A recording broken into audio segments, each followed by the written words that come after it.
Welcome back to Shine In and Out, the space where science meets soul. I'm your host, Sammy Stoltz, and today we have the honor of sitting with Sonya Achara, the author of Remember Who You Are, My Journey to Higher Consciousness, and founder of Remember Who You Are, 222 LLC, and creator of the Lead with Heart community. Sonya is a living example of what it looks like to rise beyond subconscious patterns and create a life rooted in compassion, authenticity, and fulfillment. She's currently pursuing her master's in consciousness and transformational leadership, and she's here to share the wisdom of her journey, how remembering who we truly are is not only possible, but incredibly powerful. Let's jump in. All right, Sonya, welcome. Thank you. Thank you for having me. I'd love to start with a little bit about you, who you are, and how you got to where you are today. So I basically grew up in an emotional, neglectful childhood. And I had a mother that was like very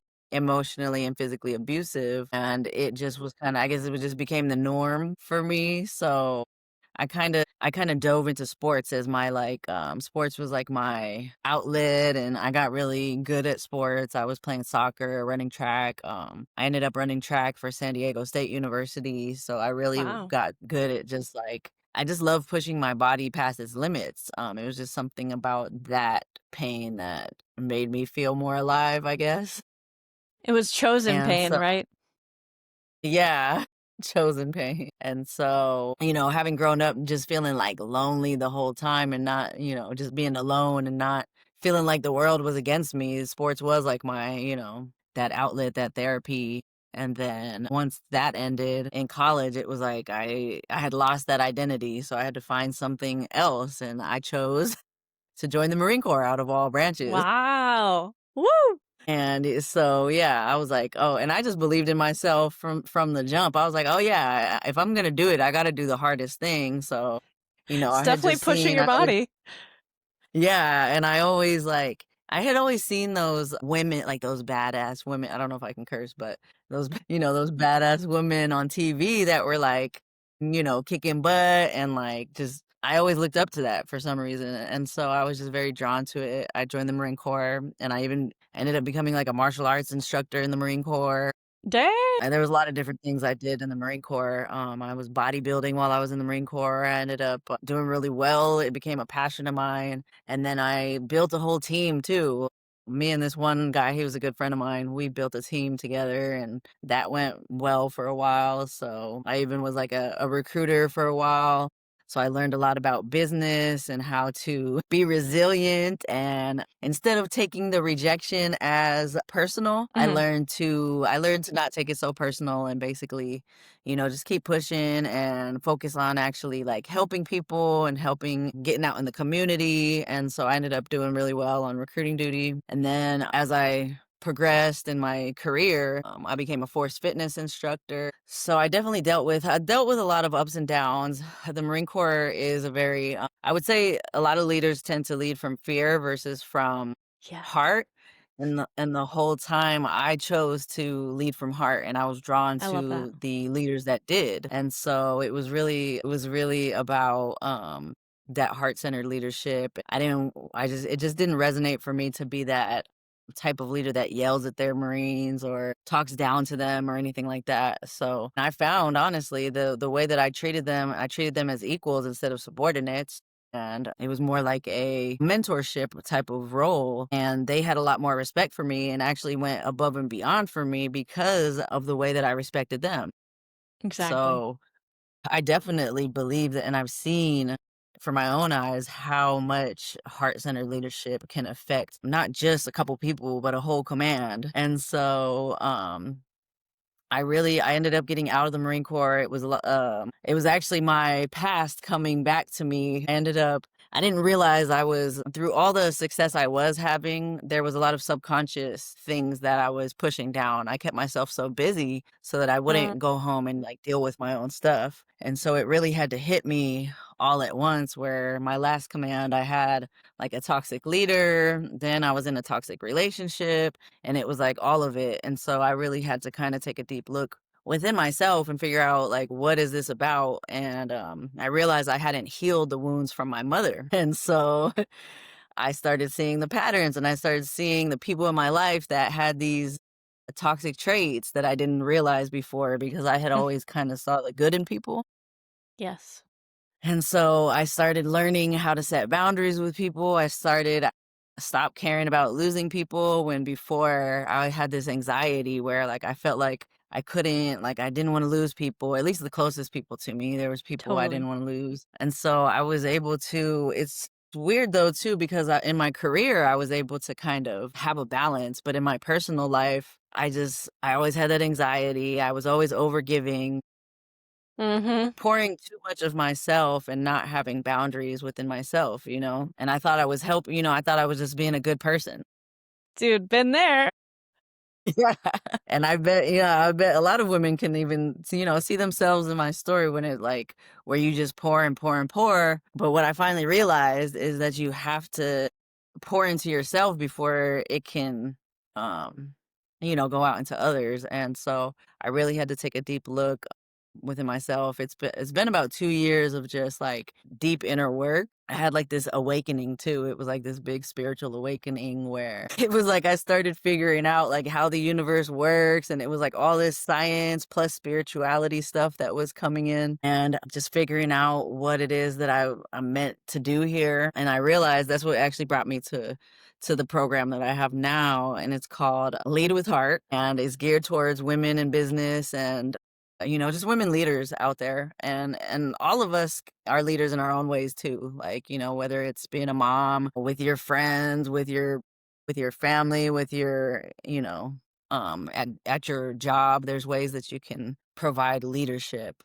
And so it's really for people who maybe successful people out there that still feel unfulfilled, or there's a lot of different people that it can actually benefit. But I've created different feminine leadership archetypes, and these are just Mm. ways that these archetypes I use to be able to explain more like what heart-led leadership is versus fear-led leadership, and how to actually integrate it within yourself to lead more from the heart, because there's a lot of things that people don't know is leading from fear. Like there were a lot of things I didn't know where I was leading Mm. from fear in a lot of different areas of my life.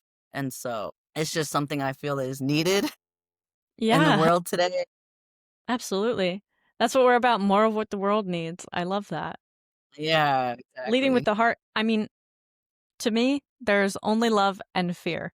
And if you're leading with the heart, that is following, everything that is your highest self and helping other people become their highest selves. And if you're leading with fear, it's usually because fear was instilled in you by a previous leader and you think that that's the only way to do it. So I love that you're out there teaching people. For those that don't necessarily know the difference, how do you go about describing how they come across differently? Yeah, so a lot of times fear will feel like constriction in your body. Mm. And a lot of times our body actually tells us things. We just don't really like listen to it. And so it can feel like constriction somewhere in the body. It can feel like anything that's like leading with control, micromanaging, Mm. trying to control the situation. There's also what else leading from fear? There's a lot of people that try and manipulate a situation because Mm. then that's part of control. So they try and think they can control the situation. And so it's really about the intention also. Like what is the intention? Mm. And people do just lead from fear because that's what they were taught. Like people were bullied, so then they bully others. And that's bullying in itself is like a fear. Like even if you're that type that gets really like startled and you feel like you always need to fight, or just stuff like that, that's all fear-based type of Exactly. Exactly. They're all survival techniques, right? Fight, Mhm. flight, Mhm. freeze, fawn, all of it. Yeah, exactly. And I And feel like so acknowledging many that. people Yeah. are actually in their fight or flight state all the time, Oh, and we weren't meant to we weren't meant to be in that state. you're saying Um it all. This is everything I'm trying to preach to people. And the fact that so many people don't know.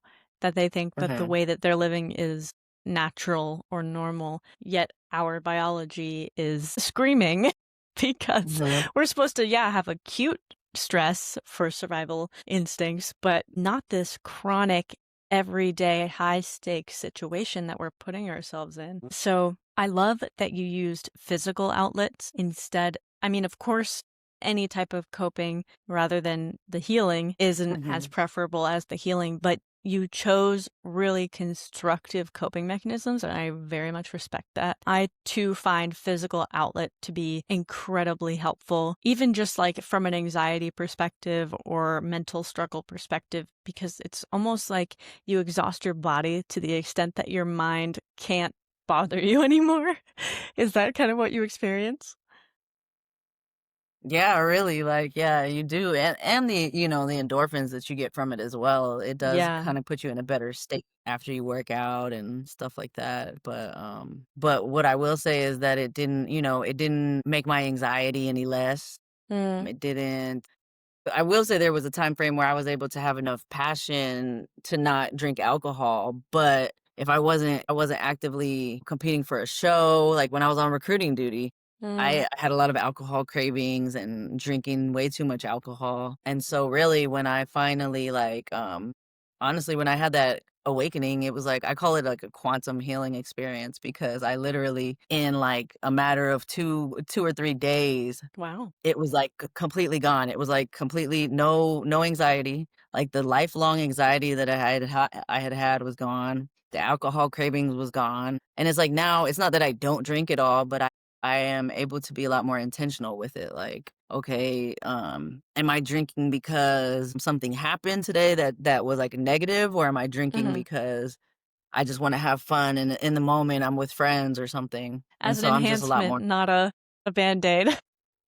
Yeah, That's really exactly, great. because that's the issue.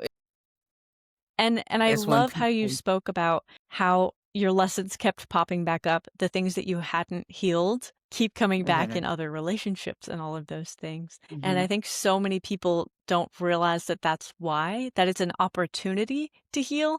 Instead, it's like, why do I always attract narcissists and abusive partners? And is that just what I'm supposed to be like? No, honestly, it's usually because that's what you were taught is the norm and you need to mhm, get out of that trauma cycle.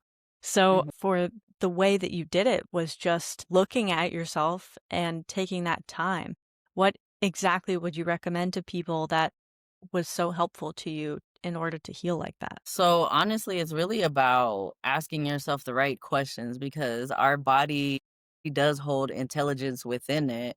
Mhm, And it was really when I asked myself the question, like, how am I getting myself in this situation? How did I get myself in this situation? And like the answer comes. Like it's crazy because science has proven now that the thoughts that we think, the emotions we feel, they go out into the universe. We have an electromagnetic field. And so they go out into the universe and then we receive signals all the time as well. And so it's like we're creating our own reality subconsciously or mhm, consciously.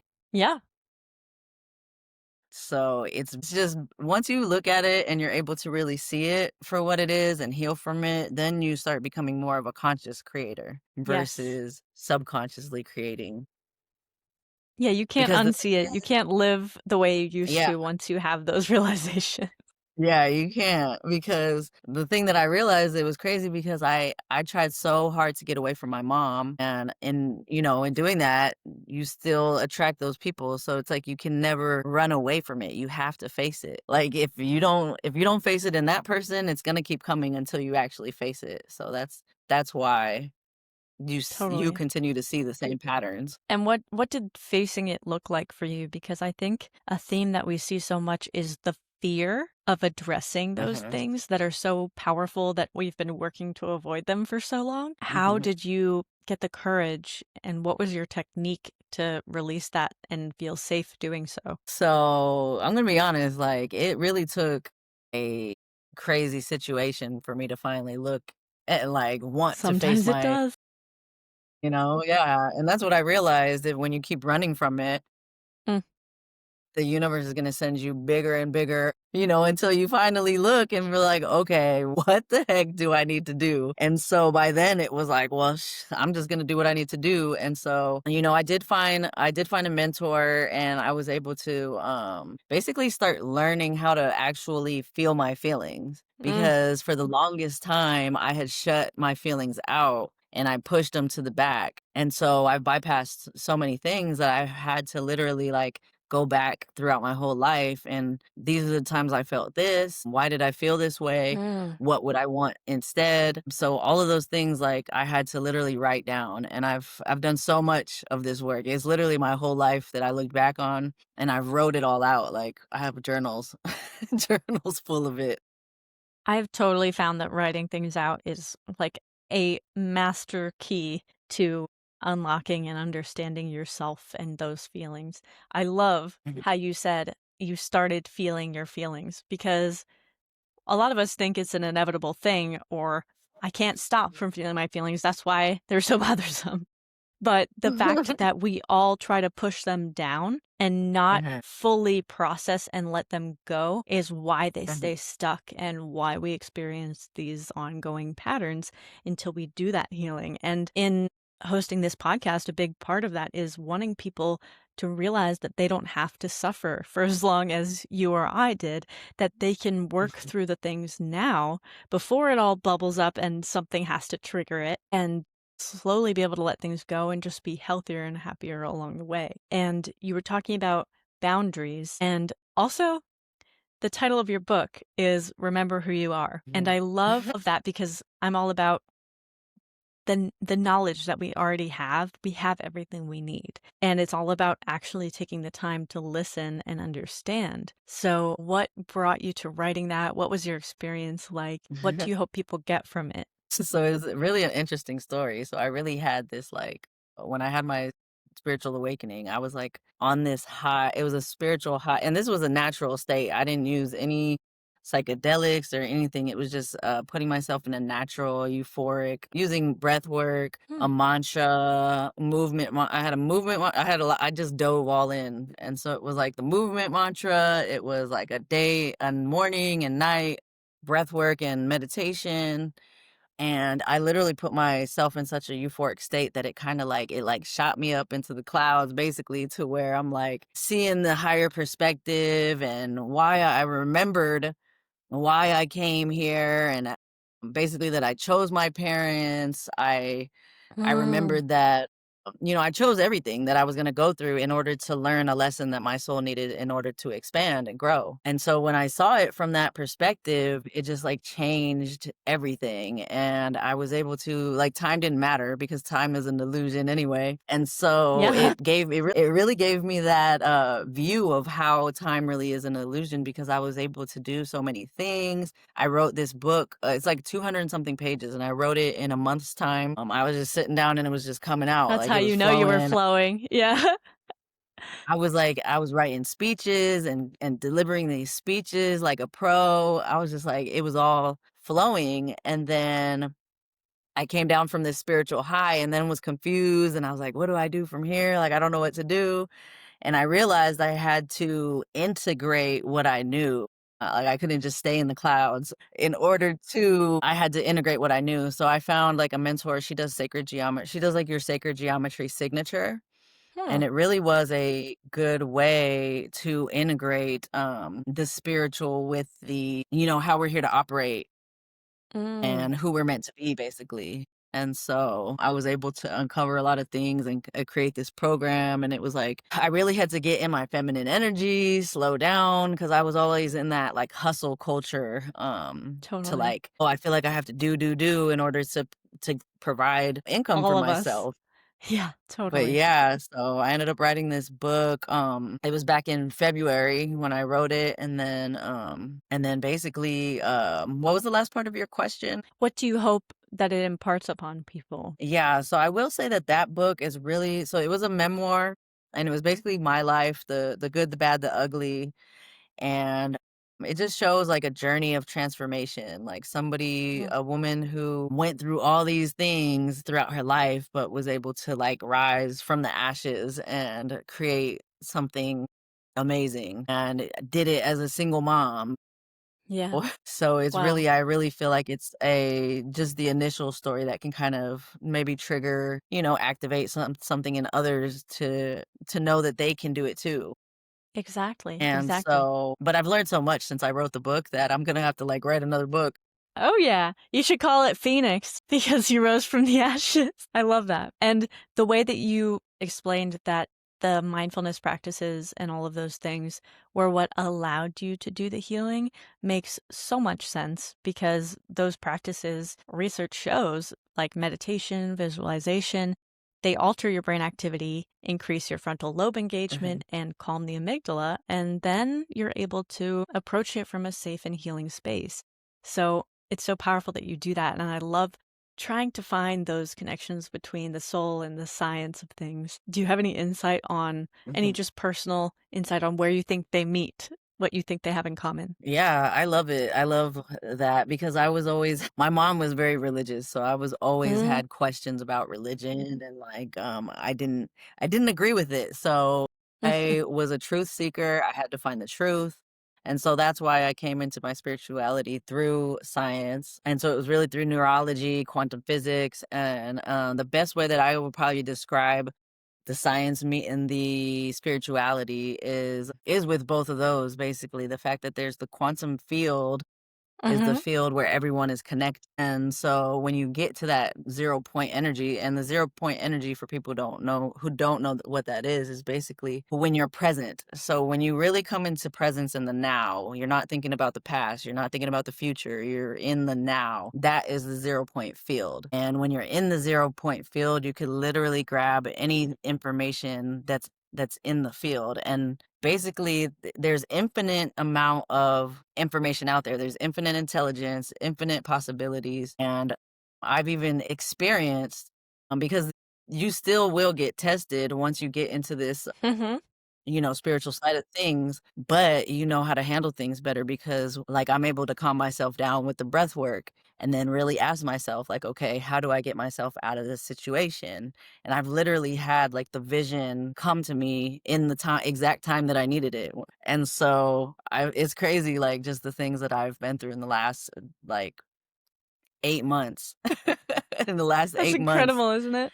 I've done so many different experimentations and just seeing like my reality shift and that is that so that 0 point field is I call it source energy, Hmm. because it's not like people always call God like he, but the creator is basically our energy source. It's a combination of male and female energies, masculine and feminine energies. Mhm, mhm. So it's not, it's just an energy. We're all made of energy. That's another Oh, science yeah. thing Exactly. is that we're all energy and we do have a creator, but he made us in his own image. So creators, we are creators of our own reality. And there are certain ways that we have to pray. And that's why words and emotions play a big part because we can get what we want. We just have to know how to say it and how to feel it. Hmm. That's interesting. So being raised religious, like super hardcore religious, most people seem to go into one box or the other of full renunciation, no religion, or full on in that religion that they were raised with. So it seems like you took a path Mhm. to find your own definition of whatever your source, God, universe may be. That's pretty powerful. Yeah, yeah, definitely. I also loved that you said the things don't stop coming just because you've done the work. I think that is a huge misconception that enlightenment is you're not bothered by anything. Completely false. It is you're super, normal and bothered by things, but it's so easy for you to overcome them because now you realize what truly matters and you have the tools to move through them and let them go instead of holding Mhm. on and creating grudges and all of those things. So Yeah, exactly. you have your leadership with the heart, and for accomplished women who feel like something is missing, what do you think that missing piece is? So usually women that are successful but aren't fulfilled, a lot of those women are probably single. A lot of those women, they're in their they're really in their masculine. And I know Mm. because I've been there before too, where I was like super in my masculine, just being a female in the Marine Corps, having to provide for ourselves, like just in this day and age, women are so much in their masculine that they don't know how to be in their feminine. So, but women, when we truly learn how to lean back into our feminine energy, we can actually accomplish more and have a more fulfilled life in general because we can still accomplish things, but instead of people, this is, I've seen two different types of women, basically the fear-led women that people are afraid of because they're like the boss lady and she's super hard, but that's the fear-led leadership. Exactly. And so this changes your whole life because you become loved by people at work, and not everybody's going to love you. You are going to trigger people even when you're in your heart space, you will trigger people because that's triggering their wounds within them. Mhm. And Can't so avoid you it. just really have to learn yeah, you just have to learn to really get in your feminine energy. And basically, it's crazy because like, I could talk about this stuff forever, but like I've literally learned how to get into my feminine energy, how to date consciously. Mm. And I've literally seen, like, now I know like the geometry of it and how it really works, Mm. like with sacred geometry. So Interesting.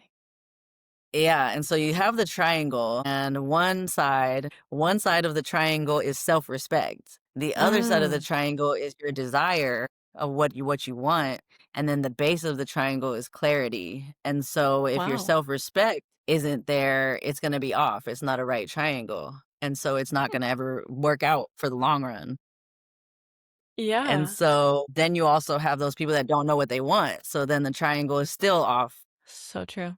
So true. And so it's really just that, you have to have that perfect triangle where it's, You need that equilateral.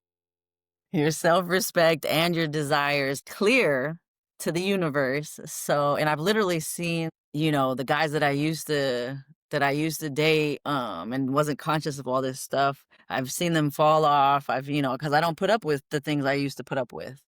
Mhm. And so they're just falling away. I don't have the same emotional reaction. That was another thing I've realized is women tend to romanticize. And so we'll Mhm. romanticize, we'll see this man at their higher vibrational version of themselves, but what we're not looking Totally. at is where they're at now. And Totally. so We see potential. I've literally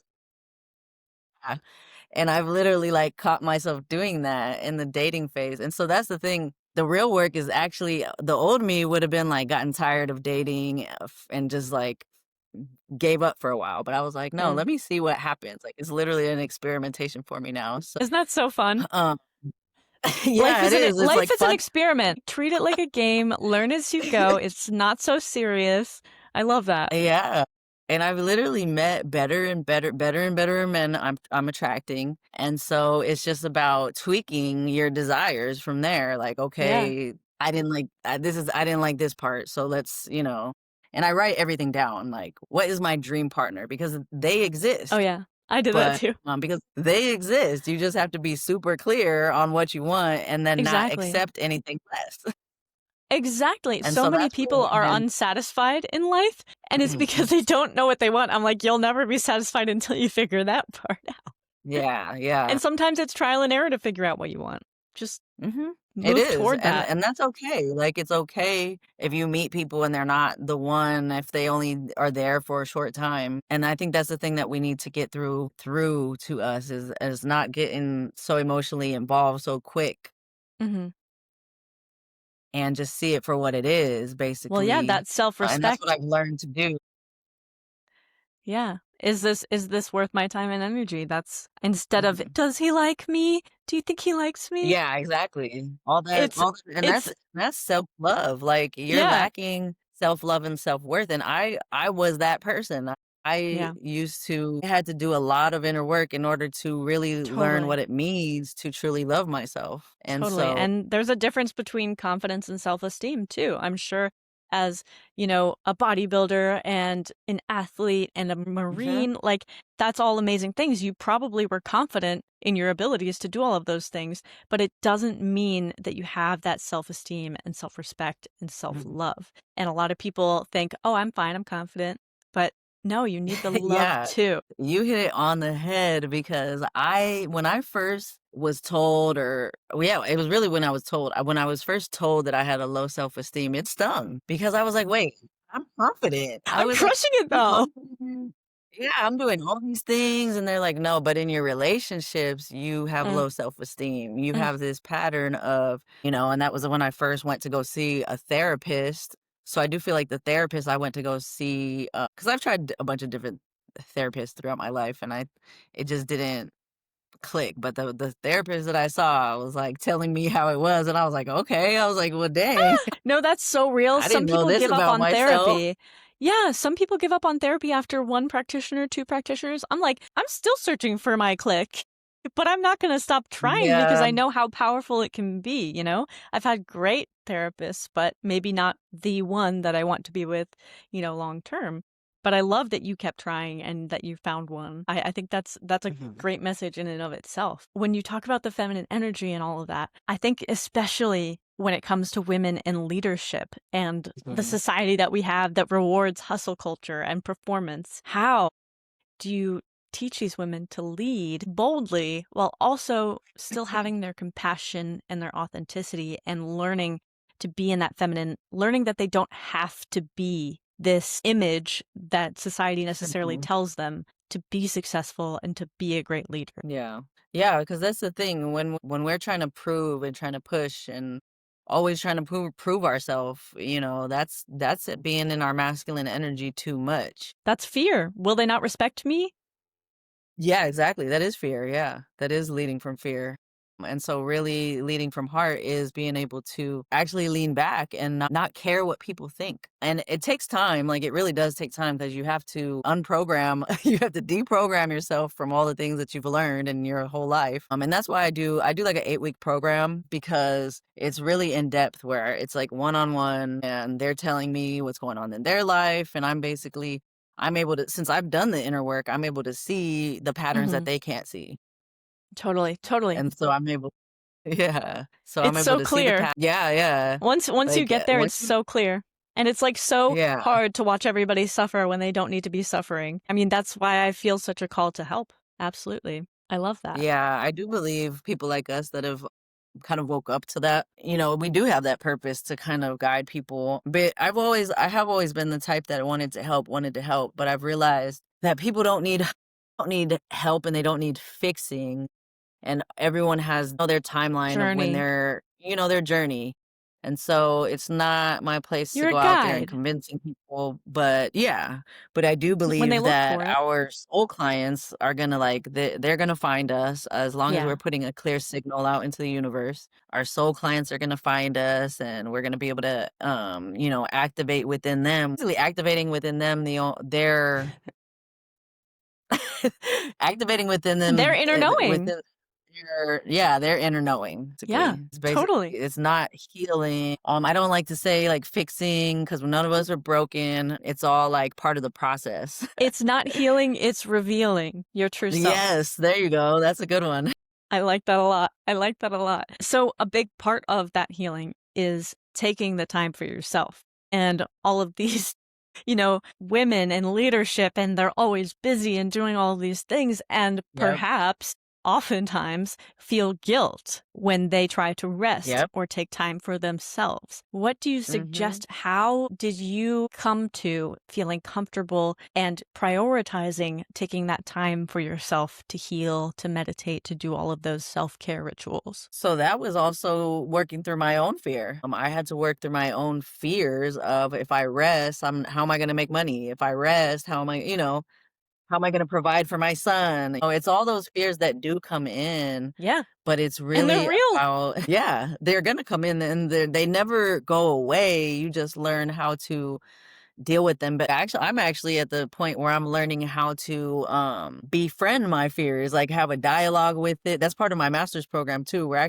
love We're that. talking about basically having a dialogue with the so-called negative emotions and being like, Yeah. okay, you kept me safe, but this is what we're going to do from now on. And you're basically, and that's part of geometry too, is you have to have, it's like the yin yang, the geometry, all of it is like you have to have the balance with the positive in order to create.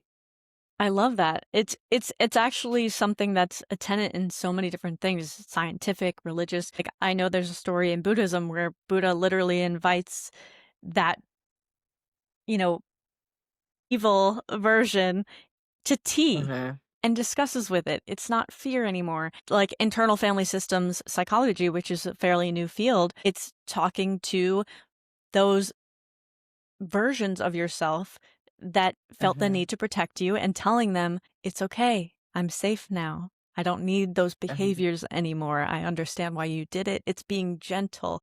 And, because your brain doesn't know, don't do that because all it focuses Mhm. on is the that, not Mhm. the don't. It's the that because you're bringing it right to the Yeah. forefront and keeping it there. So Mhm. that is very powerful. I love that. And as far as Yeah. simple daily practices for people just starting out, what do you say is like your go-to when you need to understand something, when you need to have a healing moment? What type of techniques do you use? What tools? So for me, I like to connect with nature. Like I have this lake that I go to and meditate at basically. And that's like where I feel like at home when I'm there and I'm just like taking it Man, in. I do the same And that thing. is yeah, and so it is that taking that time to rest and to like just stop and relax and like tune into the field. You're Yeah. tuning into the field, it's that 0 point field, and that's really where you get the intelligent answers from, like Yeah. we do all have the capabilities, and so that's why I don't agree with like the old way of how in schools people would be like, oh, if they're doing bad in school they're just doomed type of thing. Yeah. I believe that you have to speak life into people and they're gonna Yes. do a lot better. Beautifully said. That's more of what the world needs right there. Yeah. And listening to your body to know when it needs that grounding time. Definitely. Mhm. Like if you're feeling Yeah, angsty, it's not a problem, it's a signal. Your body's trying to tell you it needs a little extra TLC. And I'm glad yeah, I'm glad you learned to listen to that. So, yeah. Another thing I wanna add it to that, just sorry, but it no, just, no.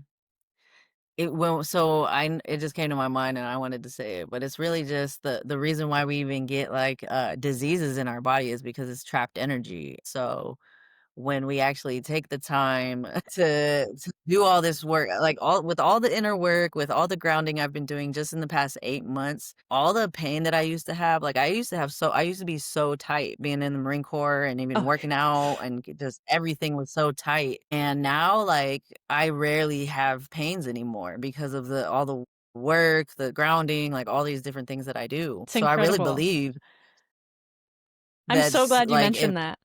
I believe eventually, like, medical doctors might be out of work.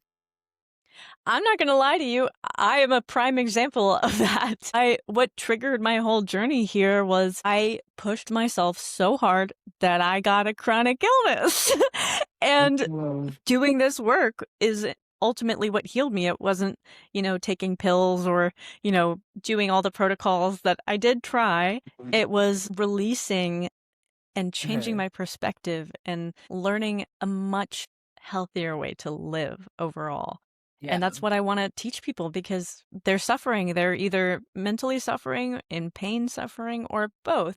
mhm, And I want to teach them, I want to empower them to release that themselves. yeah, I'm so glad you mentioned that. yeah, yeah, and I'm not telling people to not go to a doctor because I do Of course. No, believe of course. that there's gonna be a time period where we have to really learn to integrate this Yes, science and and soul, Eastern be in and Western, sees yin and yang, all of it. but once you integrate it, yeah, it's gonna be really only, like, emergencies that you need doctors for. It's the things that medicine doesn't have an answer for. It's usually something more spiritual Mhm, or inner healing that you need to work through. That's totally, I've seen tons of that. And I mhm. wonder, as you're pursuing your master's in consciousness and transformational leadership, what excites you the most about the future of these fields? So it is exciting because I see it growing. And I think what excites me the most is just being in it and seeing that we are co creating a better earth. Like, we literally Yes. are, and that's really what excites me the most about it. Like, I don't think there's for me, it's not a question of if it's going to happen, it's more of when it's going to happen. I love that. It is a trend that we're seeing. More people are waking up, and I love it. I love to see it. Mhm. Um, and of course, it's so easy to focus on the negative because we see all of the news all around the world, not just in our locality like we used to. And so it seems like there's so much negative. And of course, there Mhm. is, but there is a Yeah. balance and there is so much positive if you choose to look for Mhm. it. And that is one of those things, those people all around the world that are waking up and coming together to make the world a better place. And I want to shine the spotlight on that. Um, Yeah, definitely. And that's the thing, if we really want to change the world, we have to focus on the good and not the negative. Like, even though that is the negative is happening, I believe that it has its place and it has to bubble up in order to, all the bad things got to bubble up in order to transformation. transform it, to alchemize it basically. Mhm. Yeah, that's what happened to So, us, right? It's not even quote unquote bad. I mean, I can't say the same thing for war because I truly never think it should be necessary.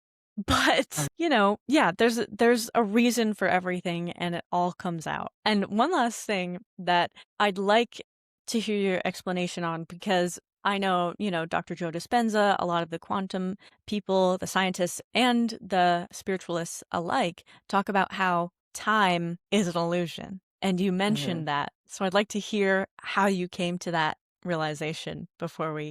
Yeah, so actually Dr. Joe Dispenza is one of the big ones I listen to. He was actually the one for my awakening. Like, I used one of his He's it was great. off of his yeah, it was one of his YouTube videos and I just wrote it down. I was like, "All right, I'm gonna do it." And That's so so, funny. yeah, but yeah, say the question one more time. What does time is an illusion mean to you? Oh, so yeah, so time is an illusion because in the spirit realm there is no time. It's basically everything is happening all at once. And so past, present, future happening all at once, parallel realities. And the only reason why we have the perception of time is because we have slowed our frequency is so low that time has basically slowed down, but Hmm. we are always able to go into the 0 point field and, grab anything from past, present, future. Like, there's infinite versions of us. So if we want to be, say, if there's a certain version of us we want, we can literally just tune into that version and become that version of us. And so that's why literally I'm honestly like, when I tell my story, I feel like a completely different person now from when when all that stuff was going on. Totally. But I'm able to tell the story because, I was there, but I don't have like emotional attachment to it anymore. I could look at it and be like, this was the Exactly. story, but I feel so far from it, like I don't feel Yes. like that person anymore. Yeah, you can't And change so that that things happened, but you can change how you feel about them, your reactions to them, your choices regarding them, and how you move forward from them. So, yeah. you're a prime And so example of and that. that's why you're able to like quantum leap, because because time is an illusion. So you're able to like but I will say that it does take I feel like my spiritual high was one of those, it was basically to give me a taste of what it could be like if I Yeah, integrate everything. And so I it's know. really The about ever doing that elusive. work. Yeah, it's really about doing that inner work, and, the more you tap into the 0 point field, the closer actually the thinner the veil gets. Hmm. So you're able to tap more, and I know people, look at Joe Dispenza, like, he's made huge quantum leaps since his injury. Like, now Yeah. he's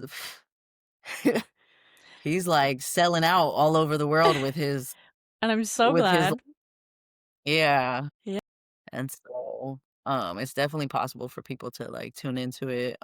I will say, yeah, it's like once we pass on from here too, we just remember we're back into that conscious. It's basically just, and that's a part of consciousness. The master's program I'm in is like Hmm. consciousness lives on past the body, and so once you get back to that consciousness, that just the energy versus the body, you actually feel what time is like, and it's just everything happening all at once, and you can actually take in it all of it at once. But in this physical body, we have a brain, and so we can only take in so much at a time. So. Absolutely.